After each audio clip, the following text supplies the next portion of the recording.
I want to start with you, Rangi. Rangi, obviously you're relatively new to the club. How's life been at the Vikings so far? Yeah, it's been good. I've enjoyed my time here. I'm enjoying it, considering where we are on the table. But I'm enjoying my rugby. But we've got a good group of lads. But yeah, I'm enjoying it. Obviously, you've committed to a 2-year deal. What's your ambitions for them 2 years? You're a very experienced player and one of the high-profile players in Super League. What do you perceive to be your ambition in them 2 years? I just think we can for us to play to our potential, you know. I think we're a club that's got some good young blokes coming through, and they'll be better for it in the next couple of years. But I think, you know, we keep healthy, we can challenge any team in the comp, which we'll show. Brilliant, mate. Just pass over to Danny. Thanks very much for that, Rangi.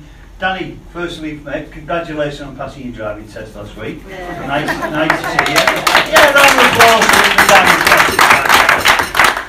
Mate, you signed a 4-year deal, as James said, just a couple of weeks ago, and I don't know, from a personal point of view, I've known you since you first joined the club, and I was delighted to see that.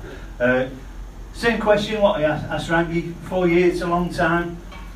What's your aspirations for that? For what do you want to try and achieve? What's your hopes and dreams then 4 years? Well, in the recent, like coming up in the next couple of years, I want to cement myself in the first team really, and then hopefully just really start pushing on and really helping this team out, and trying my best, which I will do, and just keep, like I say, just keep trying my hardest and pushing on. Brilliant, mate. What, you know, when you came into the first team, who was the player that sort of was the first one, made the first approach, to put the arm around you and made you welcome into that group? I can't really name anyone really, like, because everyone was like really welcoming with me. Whether it was, you know, the experienced Aussie lot or the younger lot like JJ, you know what I mean. Everyone was like really welcoming with me. So yeah, like they're all really nice lads. Oh yeah, I would totally agree with that, mate. What's the areas on your game where you think you really think I could be an awful lot better? Good at that, but I could be an awful lot better. What's the particular areas on your game that you hope to improve on? I hope I can just start packing some weight on now. I've seen. Probably with me, yeah, don't want to be eating too many Mackies, like, but. I know the jokes. No, yeah, just really, like, I found it. I've loved every minute of it this year, but it's been quite tough. Like, only being quite a small lad, like, against some absolute freaks in the game. But yeah, like I say, I really enjoyed it. But now I just want to stack a bit of weight on them, start getting a bit bigger, really. Big area for improvement and on the off season, bulking up a bit. Yeah. Okay. Over to Ali. Alex, good to see you, mate. Known each other quite a long time. You and your good self. Yeah. Just want to touch on something, not in a negative way. You picked up a 2-match ban this week. Yeah. Looking at it on DVD, I couldn't see exactly what exactly did you get accused of doing there. I couldn't see anything. Did everything I don't think they wanted you to do, by the sounds of it. I think I was quite unlucky. My first offence, and to pick up a 2-game ban for something that was accidental. Basically, I got his legs, threw my hips across him, and that was deemed to put him in a dangerous position. So they deemed it a grade C.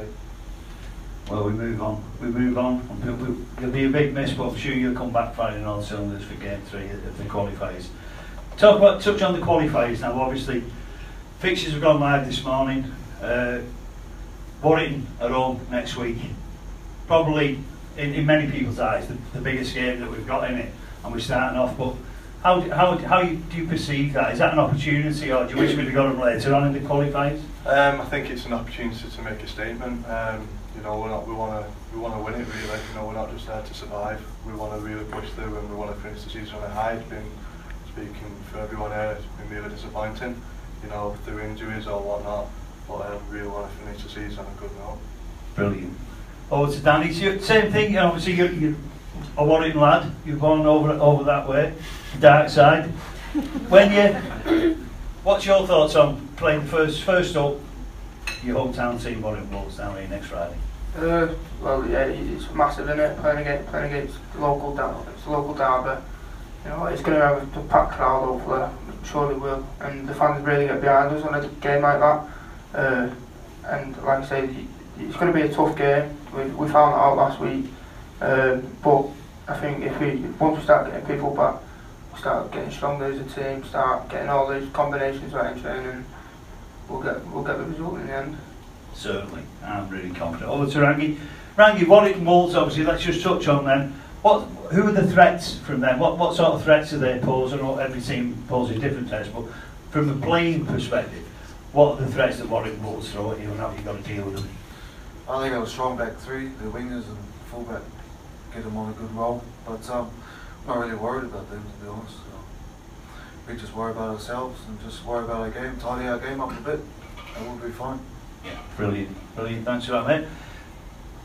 We've got 7 teams. One of the benefits of the playoff system is obviously everyone starts. We start with a clean slate now. When you're in the qualifier, we start with a clean slate. Hull KR, Featherstone, Halifax and London. Pass over to Alex, please, Ron.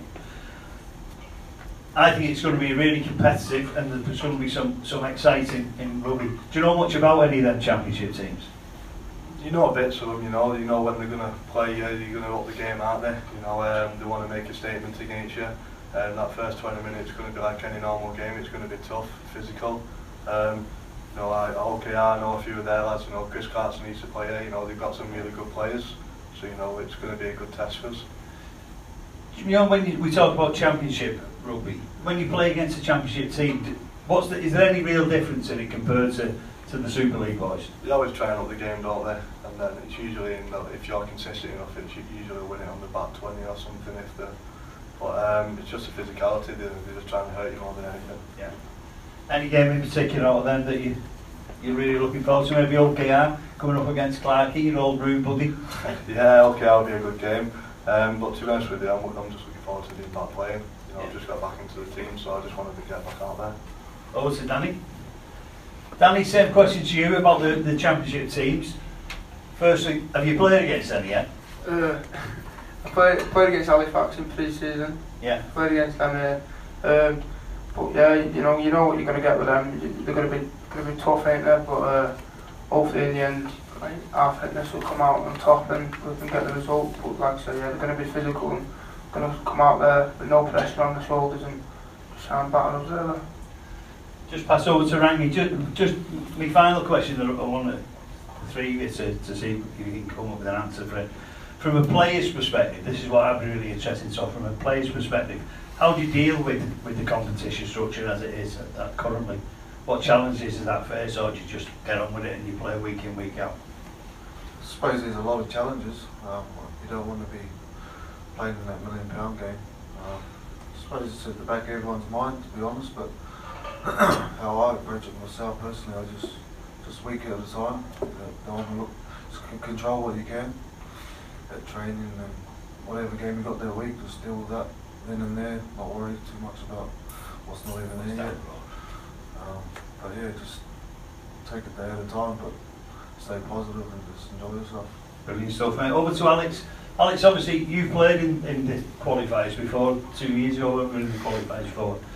Having experienced it, what is it from a playing perspective, from having experienced it once, how does it affect you in any way? Like Rangi said, it's always in the back of your mind, but you've just got to take it week by week, turn up, do your job, you've just got to be ruthless really, you've got to turn up with an attitude and you've just got to get the job done. Well, that's all we do. I'm really confident we do. Ladies and gentlemen, show your appreciation for our very own Rangi Chase, Danny Walker and